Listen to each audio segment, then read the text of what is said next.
કે એનો હસબન્ડ બોલું છું. એટલે હા ઈ તો એમ કે તો હંસાબેન બોલો છો? એ હંસાબેન નહીં, હસબન્ડ. તારે કાનમાં બેરાસ આવી ગઈ લાગે. સંભાળીને વાત કરો. મકાન જોવા આવ્યા હતા ને એ સંભાળીને વાત કરો નહીં, મકાન જોવાની વાત નહીં. આ તમે એટલે તમારા ઘરમાંથી કોઈ કૃષ્ણબેન મકાન જોવા આવ્યા હતા મારું? મને બોલો ક્યાંથી ઈ કયો ને મને તમે. હું હમણાં તમારું મકાન બકાન બધું જોઈ આવું. ક્યાં હો તમે? હું ગાંધીગ્રામ માંથી બોલું છું. હમણાં આમ જો આવ્યા હતા એટલે મારો દીકરો હતો એટલે એને નાનો છે, એને ખબર ન હોય. ભલે તમે કે તમે કૃષ્ણબેન ના ભાઈ નથી ને?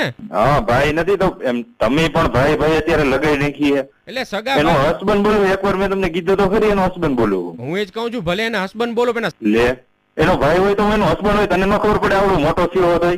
ભાઈ સંભાળીને તમે વાત કરો ભાઈ. સંભાળીને વાતની વાત નથી. તમે ક્યારના મંડાઈ ગયો ભાઈ ભાઈ ભાઈ ભાઈ. હું ભાઈ ભાઈ પણ તમારે મકાન ભાડે જોઈતું હતું, તમે મકાન જોવા આવ્યા હતા તમારા વાઈફ? હા ઈ જોવા આવ્યા હતા, ઈ બધી વાત ઠીક, પણ મારે હવે રહેવું નથી ત્યાં તમારે ભાડે. તમારે ભાડે નથી રહેવું, તમારા વાઈફ એકલા રહેવા આવશે એવું?